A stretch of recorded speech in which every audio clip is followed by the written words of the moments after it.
నమస్కారం ఫ్రెండ్స్. 10 ఏళ్ల క్రితం రోబో అంటే మనకు గుర్తొచ్చేది రజనీకాంత్ సినిమానో లేదా హాలీవుడ్ యాక్షన్ మూవీస్లో ఉండే వింత యంత్రాలు. కానీ ఈరోజు లాస్ వేగస్లో జరుగుతున్నటువంటి CES 2026 కన్స్యూమర్ ఎలక్ట్రానిక్స్ షోలో చూపించిన దృశ్యాలు నమ్మశక్యం కావు.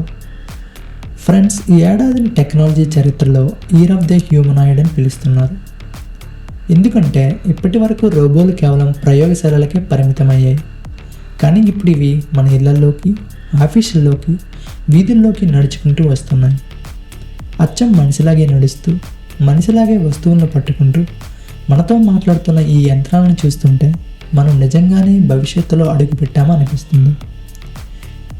ఈ వీడియోలో మనం ఈ ప్రపంచంలో అత్యంత శక్తివంతమైన రోబోల గురించి, అవి మన లైఫ్ స్టైల్ని ఎలా మార్చబోతున్నాయో, మరియు ఈ టెక్నాలజీ వల్ల మనకు ఎదురయ్యే సవాళ్ళేంటో పూర్తి వివరంగా తెలుసుకుందాం. ముందుగా number 1, the king of robots, Boston dynamics atlas.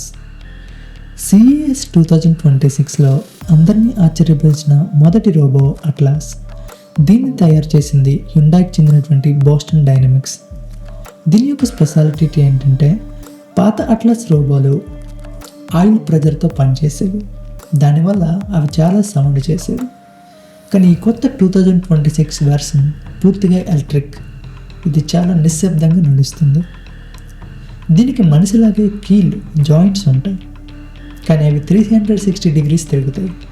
అంటే ఇది కింద పడితే వింతగా వంగి మళ్ళీ లేవగలదు. హ్యుందాయ్ తన ఫ్యాక్టరీలో ఈ రోబోని ఇప్పటికే వాడుతుంది. భారీ బరువులు మోయడం, కారు విడిభాగాలను అమర్చడం వంటి పనులను ఇది మనిషి కంటే వేగంగా చేస్తుంది.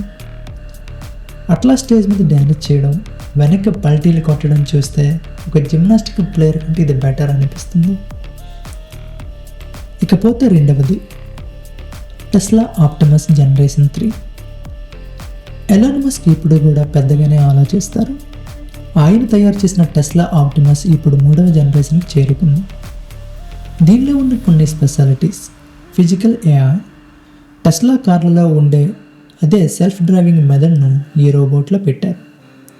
దీనివల్ల ఇది తన చుట్టూ ఉన్న ప్రపంచాన్ని చూసి అర్థం చేసుకోగలదు. మీరు ఇంట్లో లేనప్పుడు మీ మొబైల్ లేదా VR హెడ్సెట్ ద్వారా ఈ రోబోను కంట్రోల్ చేయవచ్చు. అంటే మీరు ఆఫీస్లో ఉండి ఇంట్లో ఉన్న రోబోతో సామాన్లు సిద్ధించవచ్చు. ఆప్టిమస్కి ఇప్పుడు ఒక కోడి గుడ్డును కూడా పగలకుండా పట్టుకోగలదు. అంటే ఇది మనుషులకు హాని చేయకుండా సున్నితమైన పనులు కూడా చేయగలదన్నమాట. ఎలాన్ మస్క్ చెప్పిన దాని ప్రకారం భవిష్యత్తులో ఈ రోబో ధర ఒక చిన్న కారు ధర కంటే తక్కువగా ఉంటుంది. అంటే ప్రతి ఇంట్లో ఒక రోబో ఉండే రోజులు దగ్గరలోనే ఉన్నాయి. నెంబర్ 3, గృహ అవసరాల కోసం LG క్లాయిడ్ మరియు 1X నియో.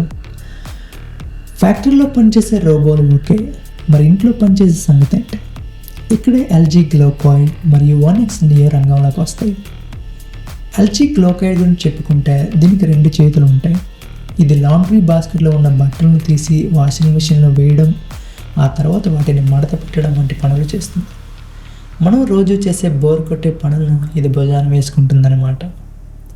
ఇకపోతే 1X NEO. ఇది చూడడానికి మనిషిలాగే సాఫ్ట్గా ఒక స్పెషల్ డ్రెస్ వేసుకున్నట్లు ఉంటుంది. ఇది మనుషులతో సంభాషించగలదు. ఇది కాన్వర్సేషనల్ AI. నియో, నాకు ఈరోజు చాలా నీరసంగా ఉంది అంటే ఇది మీకు ఒక గ్లాస్ నీళ్లు తెచ్చిచ్చి ఓదార్పుగా మాట్లాడుతుంది. ఇకపోతే నెంబర్ 4, చైనా నుంచి వస్తున్న పోటీ ఎక్స్ హ్యూమనాయిడ్. ఈ రోబోటిక్ రేస్లో చైనా అసలు తగ్గడం లేదు. టయాన్ కంగ్ 2.0 అనే రోబో ఈసారి CESలో సంచలనం సృష్టించింది. ఇది ప్రపంచంలోనే మొట్టమొదటిసారిగా హాఫ్ మారథాన్ అంటే 21 కిలోమీటర్లు పూర్తి చేసిన రోబో అన్నమాట. ఏకదాటిగా 2 గంటల 40 నిమిషాల పాటు పరిగెత్తిన దీని బ్యాటరీ మరియు మోటార్లు వేడెక్కలేదు. దీనివల్ల బయట వాతావరణంలో గతుకుల రోడ్ల మీద కూడా ఇది అద్భుతంగా పనిచేయగలదని నిరూపణ అయింది.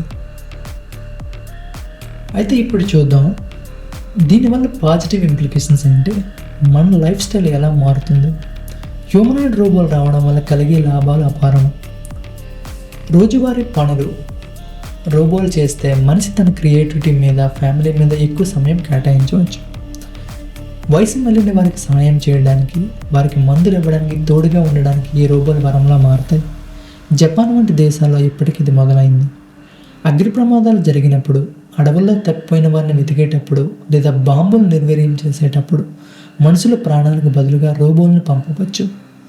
ఫ్యాక్టరీలో రోబోలు 24/7 పనిచేయడం వల్ల వస్తువుల ధరలు తగ్గి ఉత్పత్తి పెరుగుతుంది. దీనివల్ల వస్తువులు సామాన్యులకు తక్కువ ధరకే అందుతాయి. అయితే దీనిలో నెగిటివ్ ఇంప్లికేషన్స్ కూడా ఉన్నాయి. ప్రతి గొప్ప మార్పుతో కూడా కొన్ని సవాళ్ళు కూడా వస్తాయి. ఫస్ట్ సమస్య జాబ్ డిస్ప్లేస్మెంట్, ఉద్యోగాల కోత. ఇది అతిపెద్ద సమస్య. Delivery boys, cleaners, security guards మరియు ఫ్యాక్టరీ వర్కర్ల ఉద్యోగాలు ప్రమాదంలో పడే అవకాశం ఉంది. దీనివల్ల ఆర్థిక అసమానతలు పెరగవచ్చు.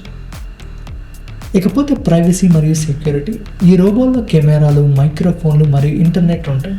ఒకవేళ ఇవి హ్యాక్ అయితే మన పర్సనల్ లైఫ్ బయటకు వచ్చే ప్రమాదం ఉంది. తర్వాత మనుషుల కంటే రోబోలతోనే ఎక్కువ సమయం గడపడం వల్ల మనుషుల మధ్య ఉండే ఎమోషనల్ బాండింగ్ తగ్గిపోయే అవకాశం ఉంది. అంతేకాకుండా ఈ రోబోలు భారీగా విద్యుత్తును వాడతాయి. అలాగే పాతబడిన రోబోలను పడేయడం వల్ల పర్యావరణానికి ముప్పు కలగవచ్చు. చాలామంది అడుగుతుంటారు, చాట్‌జీపీటీ ఉంది కదా, మళ్ళీ ఈ రోబోలు ఎందుకు అని.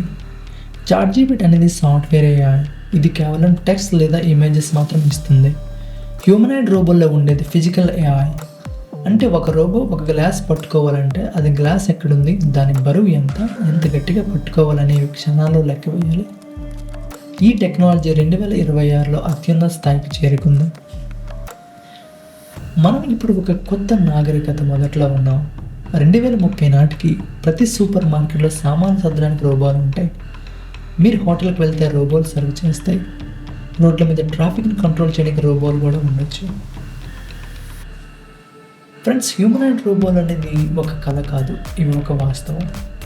ఇవి మనల్ని బానిసలుగా చేస్తాయా లేదా మనల్ని సేవకులుగా ఉంటాయా అనేది మనం వాటిని ఎలా డిజైన్ చేస్తాం, ఎలాంటి రూల్స్ అండ్ రెగ్యులేషన్ పెడతాం అనే దానిపై ఆధారపడి ఉంటుంది. CES 2026లో చూపించిన అద్భుతాలు ఒక విషయాన్ని మనం గుర్తు చేస్తున్నాయి. టెక్నాలజీ ఎప్పుడూ ముందుకు వెళ్తూనే ఉంటుంది. మనం దానికి అనుగుణంగా మారాలి, కొత్త స్కిల్స్ నేర్చుకోవాలి. ఈ రోబోల గురించి మీరేమనుకుంటున్నారు? మీ ఇంట్లో ఒక రోబో ఉంటే అది ఏ పని చేయాలని మీరు కోరుకుంటారు? కామెంట్ సెక్షన్లో నాతో షేర్ చేసుకోండి. ఈ ఇన్ఫర్మేషన్ మీకు నచ్చితే లైక్ చేయండి, మీ మిత్రులకు షేర్ చేయండి. ఇలాంటి మరిన్ని మైండ్ బ్లోయింగ్ టెక్ వీడియోల కోసం నా ఛానల్ సబ్స్క్రైబ్ చేసుకోండి. Thanks for the watching.